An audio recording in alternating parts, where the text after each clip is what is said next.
Rocket League isn't what it used to be. This game in its current state is basically unplayable. So how in the world did we get here? As we all know, this is in large part due to Epic's shortcomings with respect to botting, DDoSing, server instability, removing trading, the list goes on, which is part of the problem because it's so obvious that they don't give a fuck about Rocket League and they don't give a fuck about us. They decided to let the game die and we are suffering for it. Honestly, I wouldn't be surprised if their eyes light up when they see a booster at the top of the leaderboard or when they see that apparently Jack is running into DDoSer after DDoSer. Next game, we've got... Oh yeah, we've got DDoSer. Oh, mate. I want to say it's been like 2 years now. Good game, bro. Next game, DDoSer. Round of applause. Oh, yeah, man.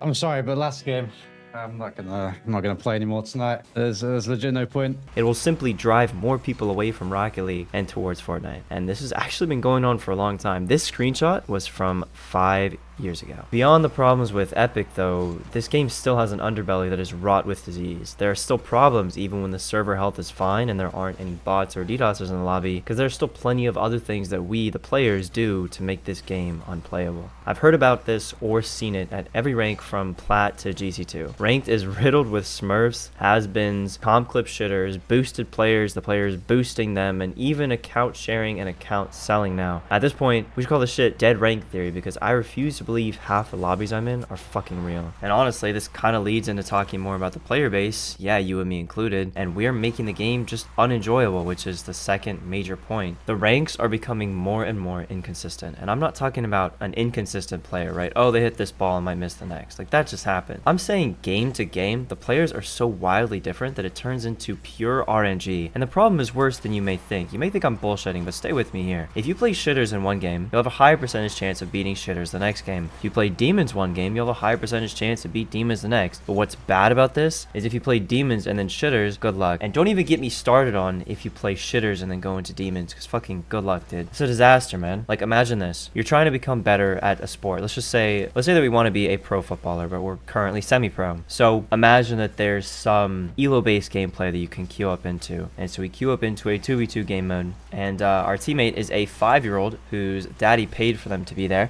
These would be boosted players. And we're against fucking Cristiano Ronaldo, who's playing with his semi-pro friend, and this would basically be a smurf helping out his friend stuck in a rank. This inconsistency means that people win games that they shouldn't and lose games that they shouldn't. The former is all well and good, except if you're a shitter, you're ruining the game for people who are trying to get out of dog shit ranks. And to be honest, I'm closer to a shitter than I thought. I thought I was the best player in every lobby, and holy shit, I watched back some of my replays and I'm a fuck-ass shit can. I used to go for way too many clips and I'd lose games because of it. I wasn't playing the game in a way that my solo queue teammates could read, and I wasn't going for higher percentage plays even when I knew what the right play was. I hope this doesn't apply to many of you or any of you, but if it does, if you're another dumbass wannabe TikToker, lock the fuck in. We are ruining this game. This leads perfectly into my sub point about this community. This community sucks, dude. It fucking sucks. You know it, I know it, we all know it. So why is it getting worse? Why aren't we treating it with the respect befitting of something that we allegedly love so dearly? Part of it is because of those same fuck-ass TikTokers, bro. Nowadays, when I hit a peak shot, the vibe of the server just completely changes and the game feels different. More often than not, people aren't trying to win the game. They're just trying to win back some of the aura that they lost. This bullshit TikTok-coded construct that's slowly killing our game. We, yes we, have started to invest more and more of our emotion and our ego into this game, and it's making it worse. I remember I peaked on a popular streamer,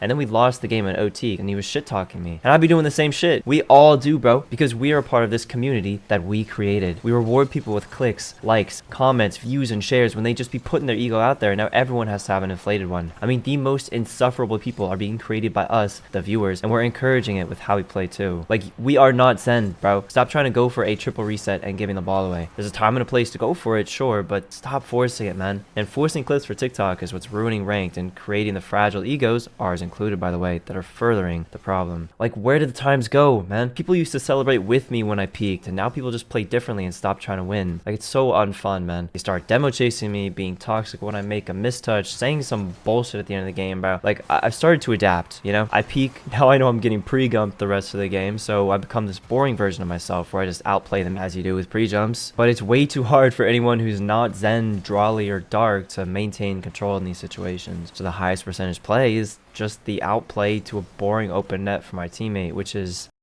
boring. It's the right play, sure, but even after doing that, they keep playing the peak. It's not high-level chess like 2K MMR, which hopefully one day I can play in. It's just rinse and repeat. Like, imagine if Dark Souls 1, every single boss was the exact same, and the only way you could beat any of them was just standing there and face-taking. You try to dodge roll, and I don't know, there's some mechanic that insta-kills you. You try to parry, oh, and it breaks your weapon or some bullshit. Like, would that have spawned an entire genre, created a legendary franchise? Fuck no. Give me that high level shit instead of this low IQ shit, because it's ruining the experience for everyone. And I promise you, anyone below 1600 isn't peaking twice in one game. Now I want to say one more thing about this dog shit community. We've all had some really negative experiences with some really truly miserable people. And I'm not talking about people who just like say what to save. I mean, like, that sucks too. I'm talking about people who go out of their way to try to make your life worse. And what I mean by this is shit talking afterwards. Like, you know, like their words, they're trying to cut deep. They're attacking you. You know, it's not just some 12-year-old saying, oh, what a save or whatever. It's someone who genuinely has been having a shit day and is trying to make sure that you're having a shit day too. Well, for me, I've ran into countless amounts of these people, so usually I just keep chat off. But one night I had it on by accident. I actually ended up running into one of the most wholesome people I've ever met, and I realized they were going out of their way to try to make other people's lives better, complimenting the other team, saying things like, wow, you guys are really tough to beat, or your chemistry is really good, or your passing plays are insane. Nice shotting me as per usual, like cheering me on. It was a really wholesome experience, and this was the first person I'd ever met to be this equally positive as so many people are negative. This was the first person whose magnitude of their positivity was equal to those miserable shit cans trying to make your life worse. And you want to know the worst part about this whole thing? After partying up and playing for several games, I saw as this community slowly whittled away at them, and they stopped being this bundle of joy and they became toxic too. Like, genuinely, this game's culture is fucking atrocious. The English language does not contain the right words that could be put in the correct order to accurately paint the picture of the sheer revolting, vile, heinous culture that we have created.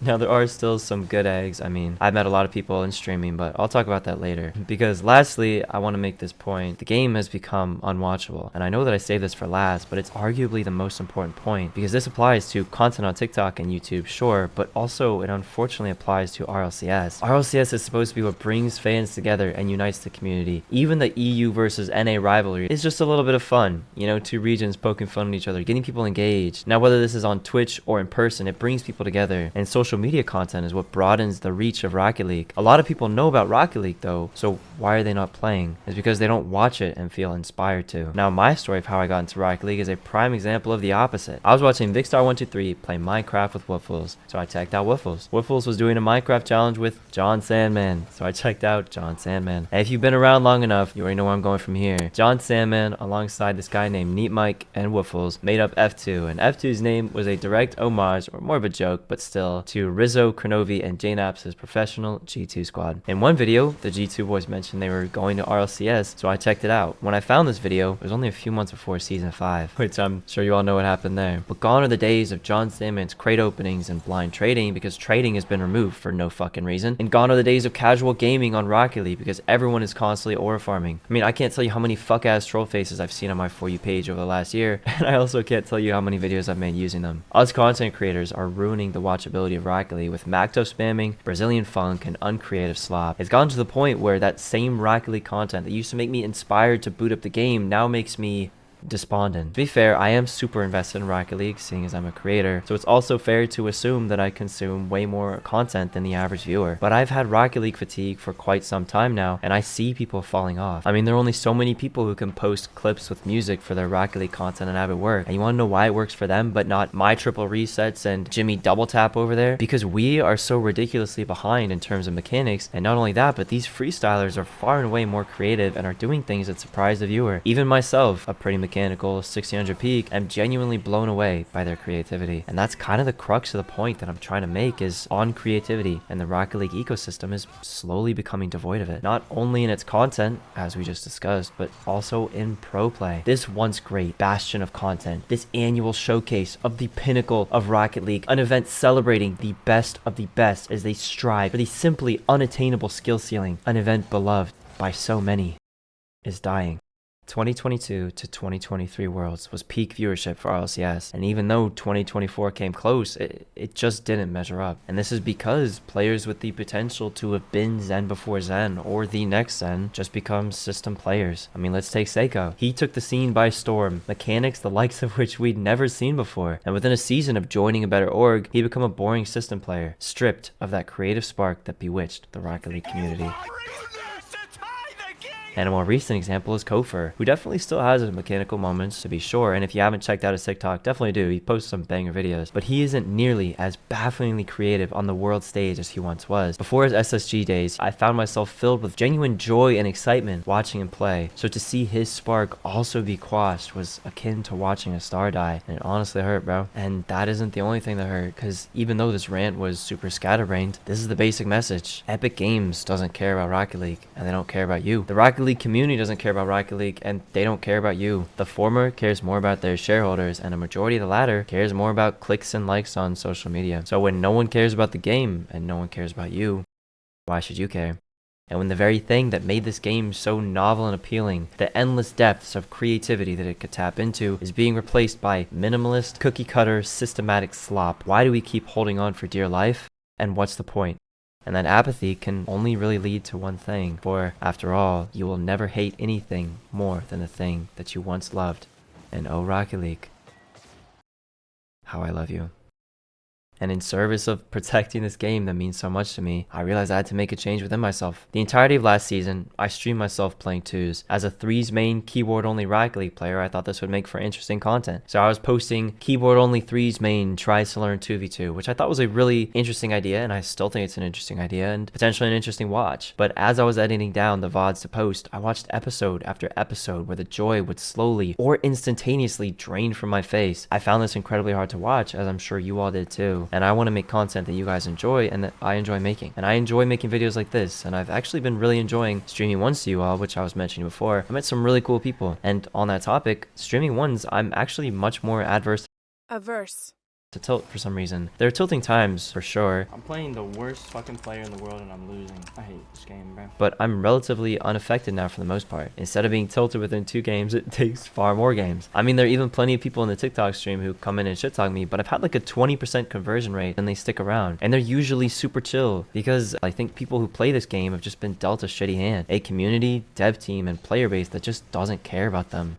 How could you not lash out? And I will never blame someone for how they drowned out the pain that someone else placed on them. Anyway, a few nights ago, I was having a conversation with some folks at the end of my stream, and they were joking about how I'm an unk, which I am, and I said, and I still want to try to get good at the game. I mean, I'm not getting any younger, and with the new year coming up, and the fact that I kind of wanted to play more ones in general, I realized that might not be a bad resolution. But this idea of not getting younger also struck a deeper chord in me. I'm starting to really love the peace of solitude, and I genuinely don't have any inclination to go out anymore. I'd rather stay home and make videos for you guys. So then I had the idea that I could actually have 2 resolutions. One of them would be that in 2026 I put myself out there, and then I had this crazy idea where I would put them together. And so I came up with the idea that in 2026 I would play 1v1 every single day until I get a girlfriend. Obviously, I'm not just gonna force having a relationship, but that's a story for another day. And if you guys want to follow me on that journey, I'll be documenting the whole thing in short form uploads on YouTube Shorts and TikTok, maybe like 1 or 2 updates per month in a long form format. So be sure to either subscribe down below or follow the talk. And if you enjoy this longer form video essay, be sure to leave a like and subscribe for more of this type of content. But that's it for this video. I do hope you all enjoyed, and I will see you all in the next one. But until then, peace.